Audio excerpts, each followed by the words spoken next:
So this was posted in the 2X chromosome subreddit, even though it's cut off at the top. She titles it, I think society sees women as men's happiness machines. I've been looking for one root cause to a lot of similar societal problems. I think this might be on the right track. Nearly every bit of men's media tells men that women make men happy. We perform roles and labor for others, provisions, nookie, a pleasant home space, cleaning, laundry, therapy, nursing, healthcare, children, nannying, teaching, childcare, assistant duties, etc., etc., etc. All these things are explicitly called women's work. The lie says that these duties are dismissible, degrading, or lesser. Since only women do these icky things, women must want or are driven to do these things, so therefore, biological destiny. Conclusion, women are machines that perform and produce so men can be happy. I call us a wife appliance. But we will call them say that women are machines or because that's what she says. If the woman does not, cannot, will not perform or produce, or if she does, but the man isn't happy, men don't blame the brainwashing for lying to them. Men get angry at the woman for not producing their happiness or not being a good wife appliance. This explains so many social issues like why unpaid care work is ignored by men. Women that leave men are blamed and shamed. Women are regularly tasked with things that men would never do for them. Male incels are violently angry at women's refusal, whereas women's forebears are just living our own lives. Men who perform any type of women's work are so often mocked, beaten, or legislated against, from male nurses to involved dads to drag queens.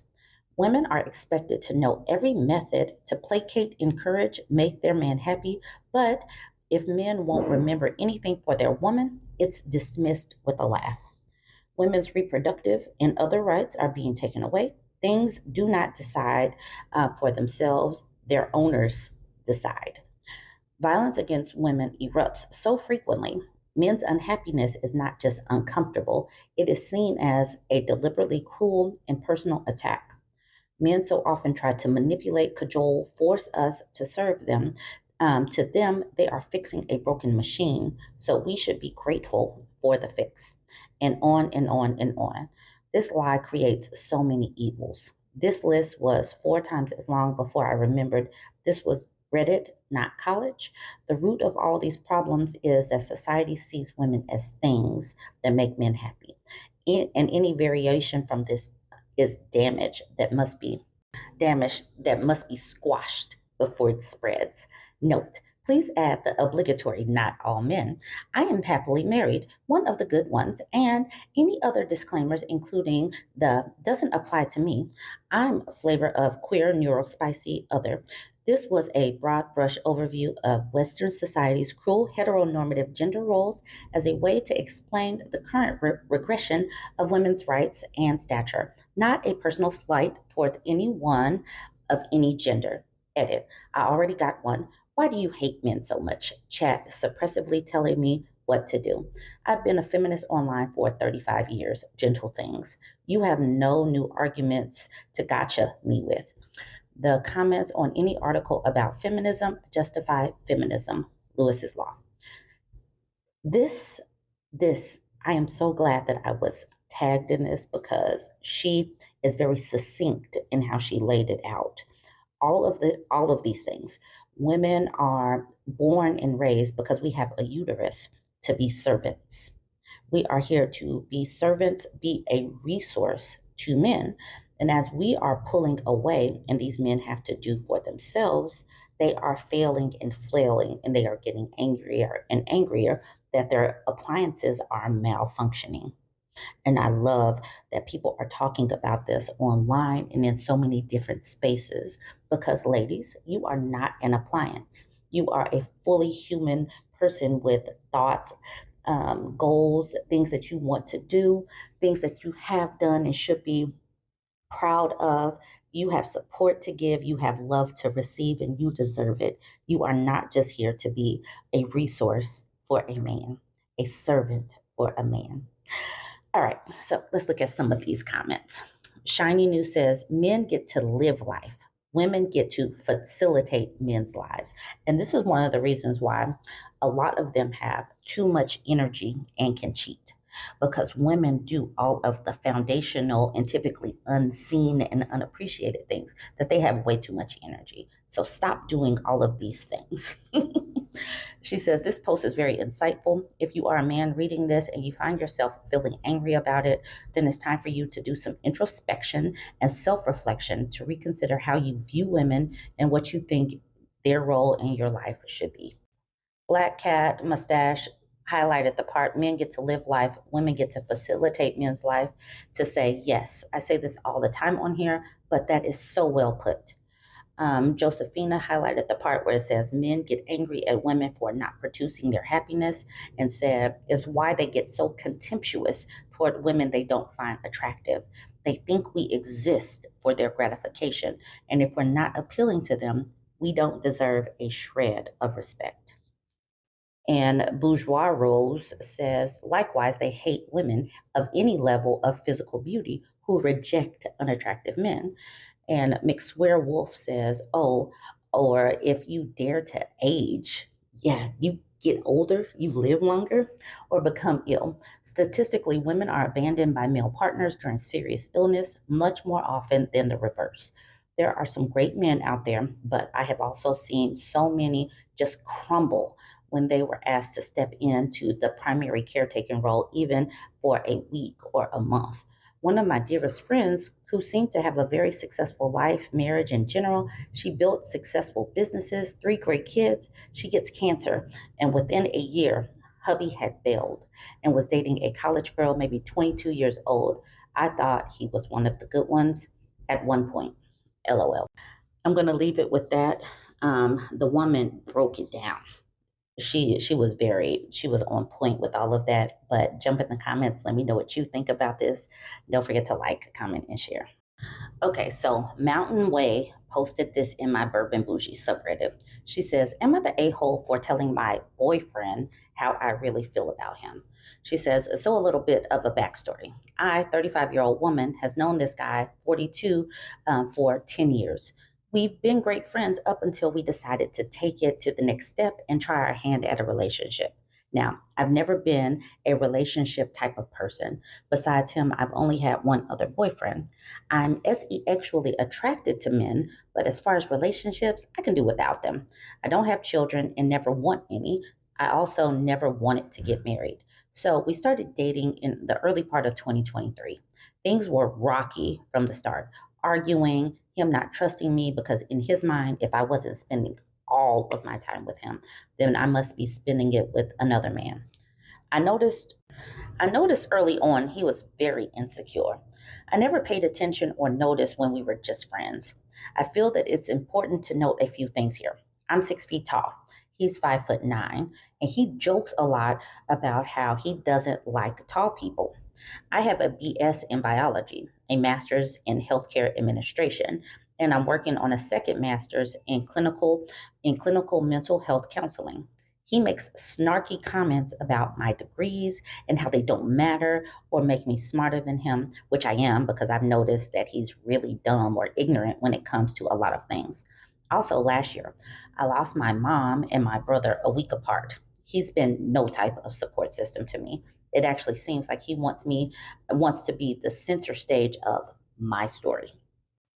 Anyway, back to the point of this post. Last night we were on the phone, which is something we don't do often because talking or being around him is very draining. He got on the subject that no one cares about him, including his children, one that is an adult, but they have an one that is an adult, but they have a intellectual disability, and the other one, a high school student. I told him it's kind of crazy that he feels that they should be fostering a relationship with him. He literally said, well, the phone works both ways, and I didn't like that at all.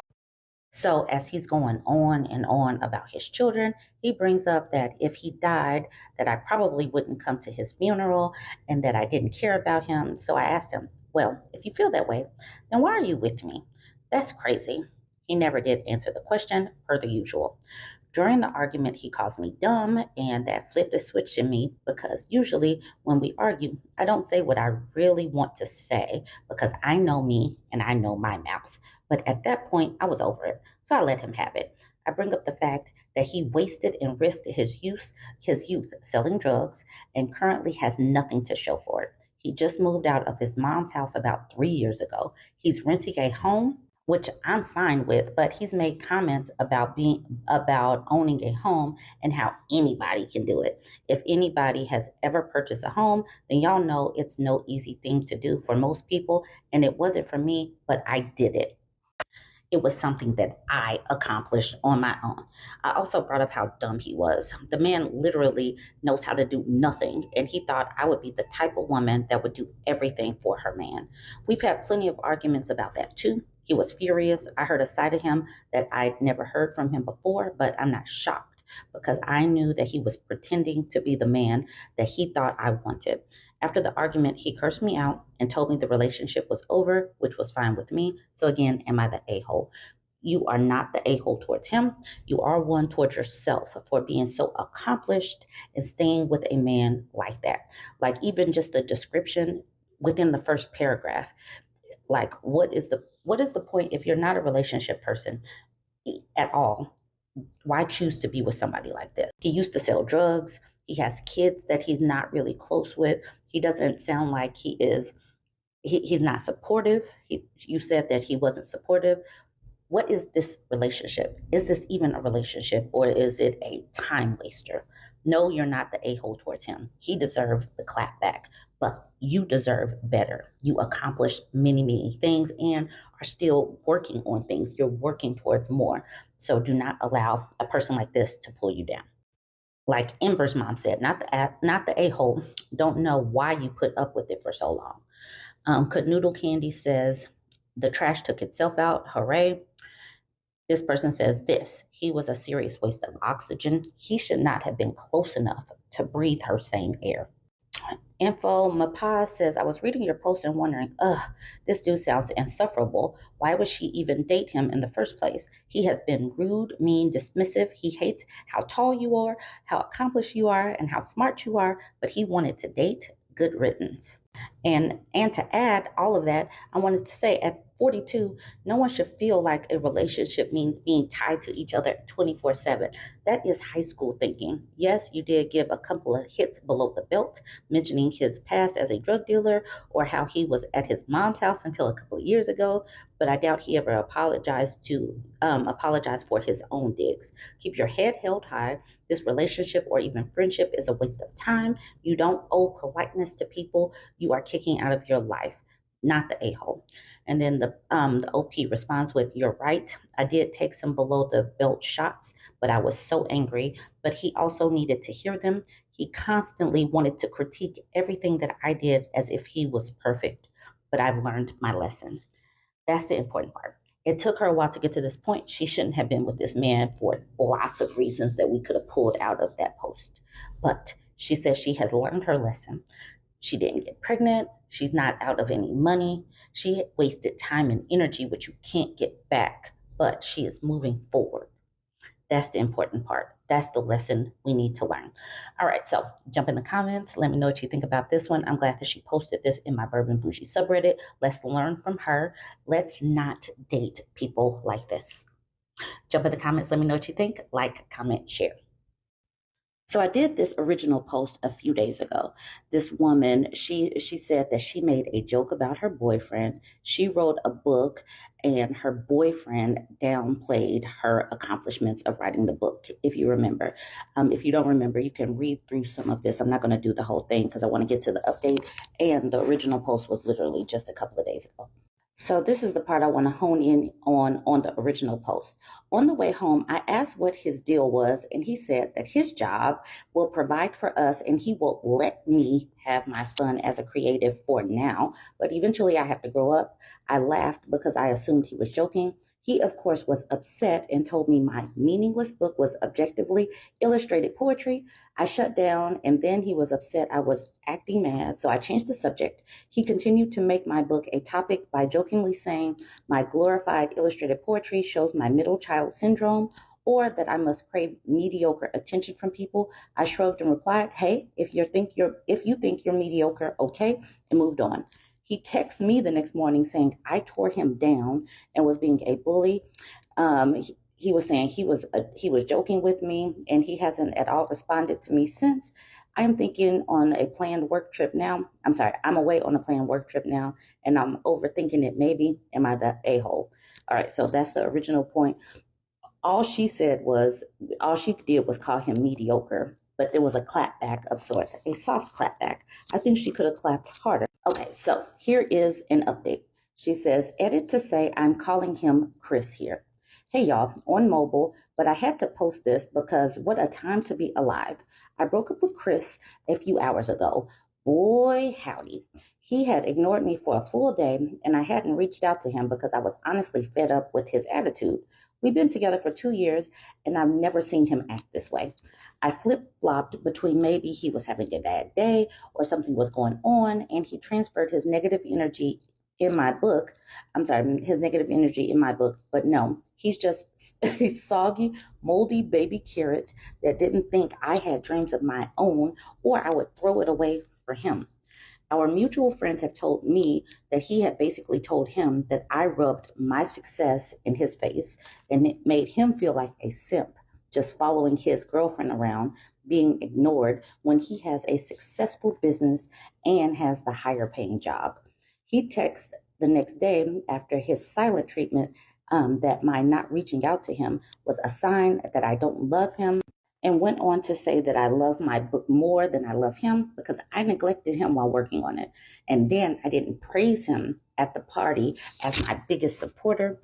The rest of his paragraphs, long text, went on to talk about that. He had this whole plan and that he would marry me and we would be engaged this year. But then you started not listening to me, drop things in DFPC. I don't know what DFPCUS on us. I don't know what that means. Our lives and the future by taking up hobbies, and that my therapist poisoned me against him. I was diagnosed with depression this year, and therapy has helped a lot. It hurt because I felt immediately like all I do was just rubbish to him. How the F can you say that? I loved him so much because he was someone I thought I would be with forever. Guess not. I got angry and was texting him to ask, what makes you think I don't love you? I do anything for you. And just as I hit send, his new message popped up and said, you wrote a book and you got your party. I assume now that you can, that I can finally have my girlfriend back. We can talk. I don't think you understand how I want our marriage to be, so I want to make things clear. But then he responded to my message, are you kidding me? If you're not going to prioritize me over a book no one but you cares about, why am I even staying with you? I can go find a woman I can go find a woman supports her man and wants his career and dreams to be successful. So I said, all right, go find her. We clearly don't work. Best of luck. Best of luck. Him. Wait, are you breaking up with me? Me. What do you want me to do? You've made it clear I'm not what you want anymore. Him. You can't just break up with me. Me. Chris, please. Him. You can't just make that decision for me. You can break us up like this. It's been 2 years. Me. 2 years in which one thing I wanted to do, one thing I was proud to have done, and you needed to on it. You've been so sour about it, and I don't get it. So get your better woman. Him. But you can't just break up with me. We have to talk. He calls. I decline. Him. Pick up. You're being ridiculous. He shows up at my door, and the second I opened it, trying to push in, but I hadn't let the chain lock on. He was screaming at me. He said, I can't break up with him. It's been 2 years. How do I think it will go for me trying to date again after passing the expiration date for children? That's when I asked him to leave or I would call the police. And he said he will never forgive me for this book as it's ruined me as a person. And for some reason I said, Chris, take your mediocre stick out of your mediocre butt and be on your mediocre way. And called my parents to tell them what happened. My mom is now plying me with a mixed drink and she's been making fun of the repeated "you can't break up with me" line, as he said many times in text and a bunch in person. She said she was proud because I'm usually quite passive, and she didn't like him bulldozing over me. When I asked her what she meant, she brought up a lot of things I never really thought about. Chris would shoot me down a lot. And honestly, I thought I was compromising for our relationship, but it seems to some that I was just letting him speak for me a lot. 2 years. It feels like a blip in a lifetime at the same time. It's hitting me that it's over and my mom is staying with me, but I have many WTFs to deal with, just not tonight. Commenter, I love your mom. Oh, honey, your ex-boyfriend just called to tell us about the breakup. I'm so proud of you. Here, let's have another drink. The OP says, laughing my butt off. That was honestly kind of the vibe. I was so upset and called my parents because I tell them everything. My mom is just like, lock the doors and I'll be there in 20 minutes. And showed up with vodka and let me cry. Then I caught her smiling and was like, WTF, mom? And she admitted she was proud of me for dumping him and glad she didn't have to go to jail, because if I stayed with him after all that, she would have to commit crimes. Commenter, your mom is a badass. From now on, you know that if she doesn't like your partner, you really need to question that relationship. I'm happy you found your voice and used it. Dude was a total douchebag. The OP says she's being so freaking smug after she reminded me that once she did speak up to me once, I got mad at her. She's quoting a line from that animated Jackie Chan, never question people at me. Oh, she has another edit. Holy hell, this blew up. I'm usually a Reddit lurker on anonymous mode, so I was overwhelmed in the best way to see all of this live and support. It made me cry. Good years, I promise. I cried almost most of my bitter ones last night. Oh, I'm sorry. She said good years, but she meant good tears. She said, I cried most of my bitter ones last night on my mom's shoulder. She was right. I don't miss him, but the version of him I thought he was. And so I choose to look forward. Mom and I stayed up and read comments together. She's not a Reddit gal, but loved all your messages and says she's happy to be the Reddit mom. Mom made breakfast this morning and we were eating and there was a knock at the door. My mom held up a hand to halt me and got up herself to go to the door and ask who it was. Then I heard her say, you have 15 seconds to leave or you're going to be made to leave. I got up to see my mom shouting through the still locked door, peeking through my peephole. There was someone on the other side talking back to her, but she just kept steadily counting down. And by the time she got to 6, she had put on her shoes and was holding my broom. I'm not stupid. I knew it was him even then, but then my phone went off and I didn't reply. It was him again.